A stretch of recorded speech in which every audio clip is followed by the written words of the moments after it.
Remember last episode when we talked about how Bruno Mattei made two other zombie movies right before he died? Welcome to the next episode. We're going to start with Island of the Living Dead from 2007.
Welcome among us.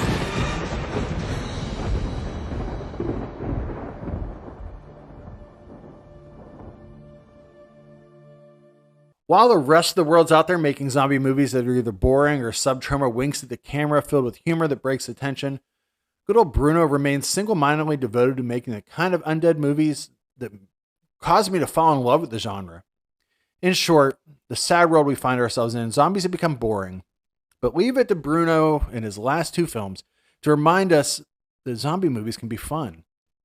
After a team of adventurers loses all their gold, they go through a fog bank and end up on an island of the living dead. You know how that happens. You've seen it before. But as Joe Bob would say, have you seen it like this? As everyone nearly dies as they're pursued by shambling, blood-puking monsters that never stop. There's also a higher cast of zombies that act like a cross between the blind dead and vampires, hypnotizing unwilling victims and becoming their thralls, even if they have to charm them with flutes. I've come away from Bruno's late period, he made this movie a year before his death, of digital video films with great fondness, particularly for Yvette Yazan, who has taken over for Laura Gemser in these films. She stars in Zombies: The Beginning, which is the next one we'll get to, The Jail Women's Hell, A Shudder on the Skin, and two of the Segretti de Donna, Secrets of a Woman movies for Mattei. Here she's Sharon, not only the final girl, but the Lara Croft of the story. The rest of her crew is pretty worthless, except for Snoopy, who gets his name because he always wears a Snoopy t-shirt. This is an astonishing choice for a zombie movie. One I applaud. He's played by Jim Gaines, who is in tons of movies like Robo War, Zombie 4, Strike Commando, and The One-Armed Executioner. He connects so many movies in my life. One even better name, the leader, his name is Captain Kirk. He is Gaetano Russo, who was in The Killer Reserved 9 Seats. Screenwriter Antonio Tintore has been there for The Dark Night of Soul that aging Italian filmmakers must endure. He wrote some of the last movies for several directors, including Fulci's Cat in the Brain, a late career movie, D'Amato's Frankenstein 2000, and Argento's Dracula 3D. I'm sorry, everybody. Only Sharon survives, but it appears that she becomes a zombie, but no worries. She's perfectly healthy in the next movie.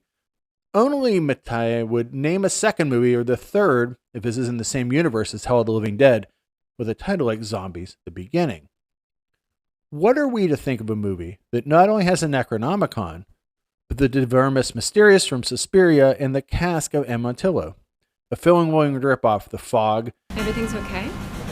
Yeah, but right in the middle, this motherfucking fog. Night of the Living Dead, Ghost Ship, Fulci's Eyeball Scene and Zombie, the Blind Dead movies, and even Hell of the Living Dead, his own film, a movie that outright steals footage from The 13th Warrior, Interview with the Vampire, Deep Rising, and House of the Dead. We celebrate it. Thank you, Bruno, for making it cheap, gross, and upsetting, but never boring. The spirit and flame of Italian 80s horror was kept alive by you, even if you had to go to other countries and shoot it on digital video. Our second Bruno film,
and not this incredible resuscitated dead body.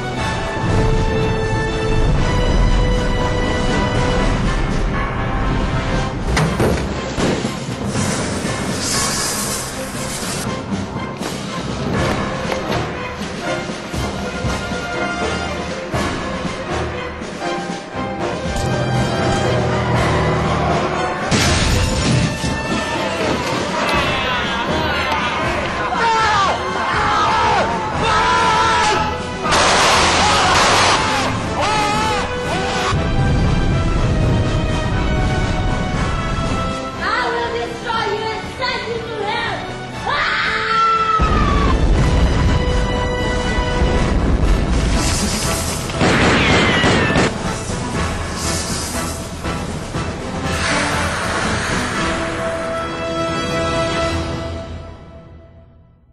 Is Zombies the beginning? And you have to give Bruno credit again for sheer force of will. At a time when most filmmakers retire, he was 76 while making this and died the same year, he was hitting the Philippines and making a zombie video while the rest of his Italian exploitation filmmaking contemporaries were dead, retired, making pornography, or no longer relevant. Dr. Sharon DeMeo, who, yes, is Yvette Yazan, who, gosh, Mattei really put through the ringer in these movies. She is also supposedly going to be in Hell of the Screaming Undead that Dustin Ferguson plans. She's already survived one zombie attack and spent years recuperating from being a zombie in a Buddhist temple, hiding from the bosses that fired her from the Tyler Corporation. You didn't realize, huh, that this was not going to be a zombie movie, but Aliens. Let me remind you that this is the same director who turned in Aliens movies into Terminator 2 with Shocking Dark. Somehow, a member of the company named Paul Barker, is he in ministry, convinces her to head back to the island, along with a team of mercenaries who get to use Bill Goldberg's entrance music while they fight the walking undead.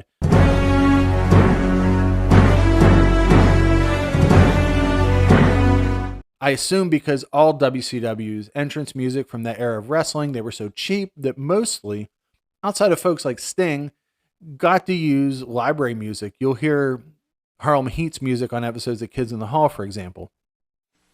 The passion of Valencia, the colors of Rio, the mystery of Montevideo. Fiore. Fire. Never before more than I had to be. Somehow, there are also zombie little people, which thrilled me to no end, along with a plot outright stolen from Resident Evil and actual footage lifted from Crimson Tide. As if that isn't enough, the poster art is an exact copy of Fulci's City of the Living Dead. I can't believe it either, but I can believe it. Sadly, this is Bruno's last movie. Everyone has to die sometime. But if anyone could live forever, making movies that cash in on the latest trend, I wish it had been Vincent Dawn or whatever name you'd like to use for Bruno. I would recommend Jordan B. Matthews, which he used for Private House of the SS, Jimmy Matthias, which he used for Emmanuel and the Erotic Knights, Libido Mania, Circulina Amor Mio, and Nato Porno El Mondo, Stefano Oblowski, which he used for The Other Hell and The True Story of the Nana Monza, both filmed at the same time, Bob Hunter, who he used for Cop Game, George Rousset for Women's Prison Massacre, Michael Cardoso for Desire, David Graham for 3 for 1, Pierre LeBlanc, another favorite for Dangerous Attraction, Snuff Killer, which is an awesome movie, and Belle de Noir 2, Frank Clocks for Homicidio al Telefono. Yes, a telephone movie. Oh, gosh, Bruno. He ripped off Out of the Dark, 1989's movie, 5 years later. I don't know how no one ever picked up on it, but I love it. That's definitely going to be an episode at some point. Henrik Montgomery for Madness, William Snyder for The Magical Cruel Jaws, Martin Miller for In the Land of the Cannibals, David Hunt, great name for The Tomb, and uncredited worked on Night Killer, Gata alla Pari, Innamorata, Un Grande Amore, and he worked kind of sort of with Jess Franco on 99 Women because he did the editing and shooting of the hardcore inserts that do not match that movie. Bruno Mattei forever, Bruno Mattei forever, however I want to pronounce it, it's my show. I grew up in a town like Green Acres where we never say anything right. Anyways, I hope you dug this episode. I hope you enjoy the whole show. You can find more at my website, bnsaboutmovies.com. Want to talk to me? Want to yell at me about something? A lot of people do. I get some really mean letters sometimes, and Those are my favorite, but hey, maybe write me a nice letter at bnsaboutmovies@gmail.com.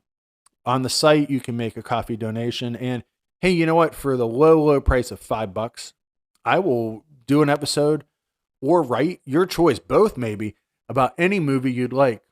Make it a little more, and I'll come to your house and watch a movie with you within the continental U.S., Italy, and the island of Matul only. Anyways, thanks for watching. You can find both of these movies on Tubi. Visual Vengeance has released them. Man, I hope they put them out on Blu-ray because I would love to talk over these movies and do commentary. Have a great day.